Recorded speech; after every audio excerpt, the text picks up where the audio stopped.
जिस प्रकार से शंकराचार्य ने घोषणा की है 11 मार्च को लखनऊ में ये धर्म युद्ध शुरू कर दिया एक हिसाब से उन्होंने, और ये धर्म युद्ध का जो अगला पड़ाव है वो 11 तारीख को लखनऊ में होने वाला है, जिसमें चंद घंटे 100 घंटे से भी नीचे समय बचा हुआ है। ऐसे में कहीं न कहीं भारतीय जनता पार्टी के नेताओं की, संघ के नेताओं की नींद उड़ी हुई है। नमस्कार दोस्तों, कैसे हैं आप लोग। उम्मीद है आप सभी अच्छे होंगे। शंकराचार्य का विवाद बढ़ता जा रहा है। अब 11 मार्च को जो लखनऊ कूच होना है उसकी जो है शुरुआत हो गई है। तो ऐसे में क्या योगी आदित्यनाथ फंस गए हैं, इसको लेकर चर्चा करेंगे। साथ ही साथ जो संघ और भारतीय जनता पार्टी की बैठकें हो रही हैं उससे जो फीडबैक निकलकर सामने आ रहा है वो किस तरह से आगामी चुनाव पर असर डाल सकता है, उसको लेकर भी बातचीत करेंगे। केपी मलिक जी विश्वकार हमारे साथ जुड़े हैं। सर, बहुत बहुत स्वागत है आपका। धन्यवाद हिमांशु जी, आपको भी और आपके दर्शकों को भी। सर, शंकराचार्य ने तो कूच कर दिया है। 11 तारीख को लखनऊ उनको पहुंचना है। अपने जहां पर वो रहते हैं वहां से वो निकल चुके हैं। तो ऐसे में क्या योगी आदित्यनाथ की मुश्किलें अब बढ़ने वाली हैं? जिस तरह से वो गौ रक्षा की बात कर रहे हैं, गाय को राष्ट्र माता या फिर राज्य माता का दर्जा दिए जाने की बात कर रहे हैं, तो अब कहां जाती हुई परिस्थितियां आप देख रहे हैं? देखिए हिमांशु जी, अगर ये पूरा सिनेरियो आप समझना चाहते हैं तो हमें इसमें जो पीछे माघ मेला था उसमें जाना पड़ेगा कि ये वहां से विवाद शुरू हुआ और आपने परमिशन नहीं दी, मतलब प्रशासन ने परमिशन नहीं दी, बात खत्म हो गई। और उसके बाद जो शंकराचार्य जी का मुद्दा था वो धीरे धीरे लोग भूलने लगे थे। एकाएक जो ये ब्रह्मचारी जी आए हैं, तथाकथित ब्रह्मचारी, इन्होंने जो मामले को तूल दिया है वो कहीं ना कहीं एक सहानुभूति का कारण बन गया शंकराचार्य के लिए, और शंकराचार्य उस सहानुभूति के तहत और मजबूत हो गए। और दूसरा जो विषय था कि वो जो मांग कर रहे हैं, गौरक्षा की मांग कर रहे हैं, वो गौ माता को राष्ट्रीय पशु घोषित करने की बात कर रहे हैं। हालांकि ये आप जानते हैं कि ये मामला केंद्र सरकार का है, उत्तर प्रदेश सरकार का इससे खास कोई लेना देना नहीं है। लेकिन उनका ये बीच बीच में कहना कि भाई जिस प्रकार से गौ रक्षा की बात हुई थी, जिस प्रकार से गौ हत्या को रोकने की बात हुई थी, जिस प्रकार से सारी गौ कटान की बात हुई थी, क्या उत्तर प्रदेश सरकार उस पर खरी उतरती हुई नजर आ रही है? तो उसको घेरने का काम शंकराचार्य जी ने कर दिया। शंकराचार्य जी जो है इस यात्रा को लेके चल रहे हैं, और जो उनके और दूसरा पहलू ये भी है कि ब्रह्मचार्य जी गायब हो चुके हैं, क्योंकि ब्रह्मचारी वाला जो मामला था और मीडिया ने जो जिस तरह से उनकी धज्जियां उड़ाई हैं, जिस तरह से उनकी बखिया उधेड़ी है, उससे उनकी सारी चीजें खुल गई। कहीं न कहीं जो हमारे सनातन धर्म के सर्वे सर्वा, और ये कहिए कि जो हिंदुत्ववादी नेता भारतीय जनता पार्टी के थे योगी जी, उनकी छवि कहीं न कहीं धूमिल हुई है। क्योंकि प्रशासन का मतलब कहीं न कहीं योगी जी है, और योगी जी कोई ऐसा एक्शन लेते हुए दिखाई नहीं दिए कि जिससे कहा जा सके कि योगी जी रिवर्स गियर मार रहे हैं या योगी जी कुछ ऐसी चीज कर रहे हैं। आपने देखा होगा कि जिस प्रकार डिप्टी सीएम ने कहा कि जो दोषी अधिकारी हैं उनके ऊपर कार्रवाई होगी, बटुक ब्राह्मणों का स्वागत करने वाले दूसरे डिप्टी सीएम भी कहते हैं कि हम इनका सम्मान करते हैं। उन्होंने अपने घर पर सम्मान भी किया और उन्होंने कहा जो दोषी अधिकारी हैं उन पर कार्रवाई होगी। तो कोई कार्रवाई तो होती हुई दिखती नहीं है।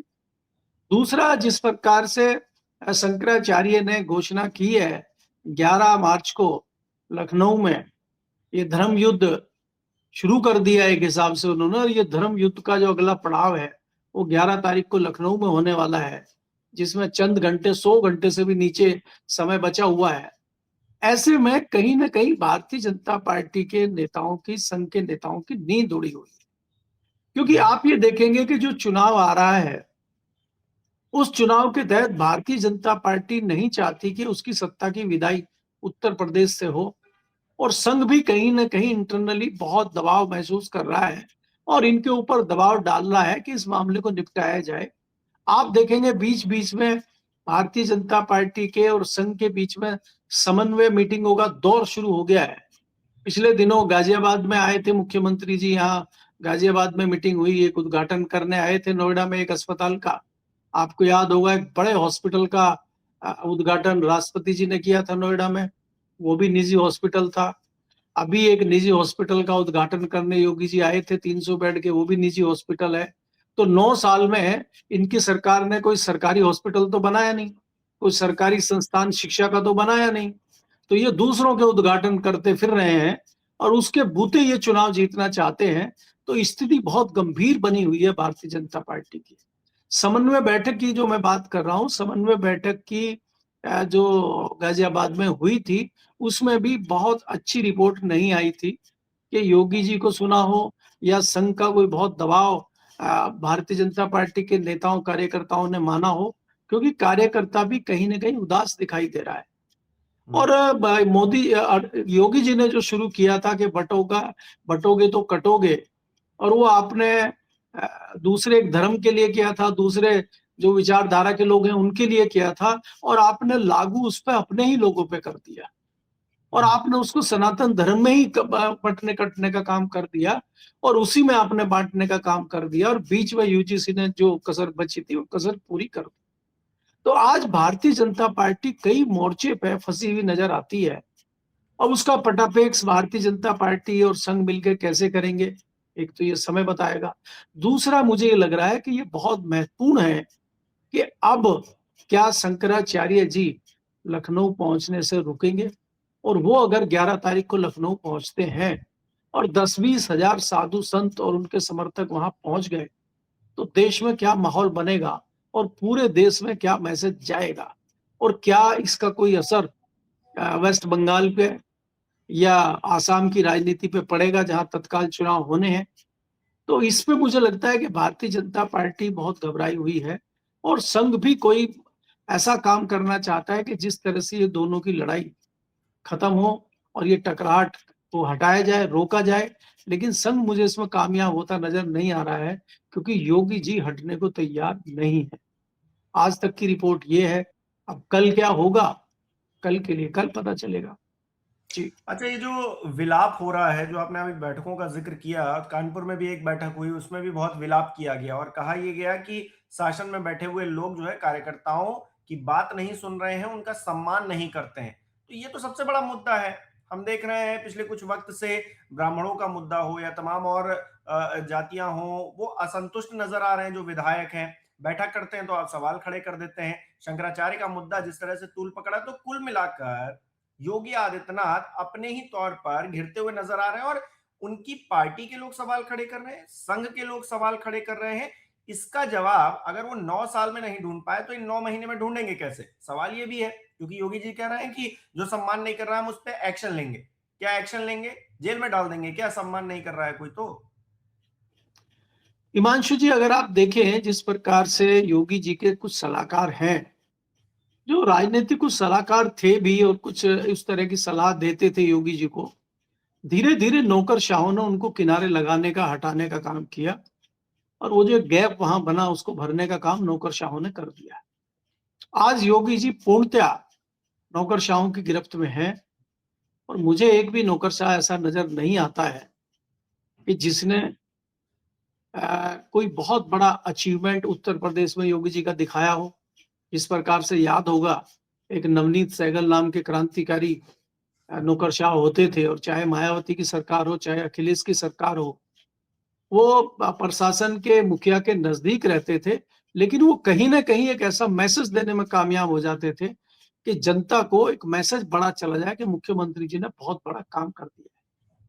चाहे आप मायावती के कार्यकाल में नोएडा एक्सप्रेसवे देखिए, और चाहे अखिलेश के कार्यकाल में आप मेट्रो देखिए, और चाहे हाईवे पे फाइटर प्लेन उतरते हुए देखिए, इसका श्रेय कहीं ना कहीं उसको प्रचारित करने में, उसको घटना को बनाने में, उसकी सारी प्रक्रिया करने में, उसके सारे तामझाम करने में कहीं ना कहीं नवनीत सहगल का हाथ था। तो इस तरह का कोई ब्यूरोक्रेट फिलहाल मुझे नजर नहीं आता है जो योगी जी के आसपास हो और उनके विकास कार्यों को तेजी से कहीं प्रचारित प्रसारित कर सके, या ऐसा कुछ दिखा सके कि योगी जी ने पिछले 9 साल में बहुत बड़ा मामला किया है। अब जिसके आप दावे करते थे कानून व्यवस्था के, उस कानून व्यवस्था की तो पोल पट्टी हमारे ब्रह्मचारी जी ने खोल दी, आशुतोष ब्रह्मचारी जी ने, कि ये किया है योगी जी की कानून व्यवस्था ने। और कानून व्यवस्था की बात अगर आप करें, उसमें कई सारे पुलिस प्रशासन के अधिकारी घिरते हुए नजर आए, जिनकी तस्वीरें आपने देखी हैं, जिन पे कई सारे सवाल उठे हैं। तो योगी जी के पास जो एक बहुत अच्छा कानून व्यवस्था का एक तमगा था, वो भी कहीं न कहीं दागी हो गया है, उस पे भी दाग लग गया है। तो योगी जी आज प्रशासन के मोर्चे पे भी घिरे हुए नजर आ रहे हैं, और ये जो योगी जी के ताबूत में मुझे आखिरी कील ठुकती हुई नजर आ रही है, ये शंकराचार्य वाला मुद्दा है। देखिए, शंकराचार्य जी अपनी कोई निजी लड़ाई नहीं लड़ रहे हैं। शंकराचार्य एक कोई व्यक्ति नहीं होता है, शंकराचार्य एक संस्थान होता है, और आप उसी संस्थान की, उसी सनातन धर्म की, उसी हिंदू धर्म के ठेकेदार आप बने हुए थे। आप तो सबसे बड़े झंडा बरदार थे। कांग्रेस को तो आप कहते थे कि ये हिंदू विरोधी है, सनातन विरोधी है, धर्म विरोधी है। समाजवादी पार्टी तो मुस्लिमों को गोदी में बिठाती है। तो आप ही तो झंडा बरदार और ठेकेदार थे, और आप ही के कार्यकाल में इस तरह का हो रहा है कि अनादर किया जा रहा है शंकराचार्य का और सनातन का। तो आप अपने ही जाल में फंस गए हैं और अपनी ही रणनीति में आप उलझ गए हैं। तो ऐसे में मुझे लग रहा है कि आपका एक बड़ा सियासी नुकसान मुझे प्रदेश में दिखाई दे रहा है, और उसका सीधा सीधा फायदा मुझे मुख्य विपक्षी दल समाजवादी पार्टी को होते हुए दिखाई दे रहा है। क्योंकि अगर आप देखेंगे, समाजवादी पार्टी के अखिलेश यादव जिस प्रकार से फूक फूक के कदम रख रहे हैं, शंकराचार्य जी के पास उन्होंने अपने सेनापति को भेजा, उनके लोग मिले, लगातार जहां जहां भी वो जाते हैं, जो मदद उनकी कर सकते हैं, जो सपोर्ट कर सकते हैं, समाजवादी पार्टी के लोग वहां भेजे जाते हैं। और अभी तो हमारे सूत्र ये भी बता रहे हैं, ये भी शंका है कि क्या जो शंकराचार्य की यात्रा है, इसमें कहीं अखिलेश यादव शामिल हो सकते हैं क्या? क्योंकि शंकराचार्य तो किसी को बुला नहीं रहे, शंकराचार्य जी तो निमंत्रण पत्र भेज नहीं रहे हैं। वो तो ये कह रहे हैं कि भाई जिसको शामिल होना है आ जाइए और शामिल होइए और आगे बढ़िए।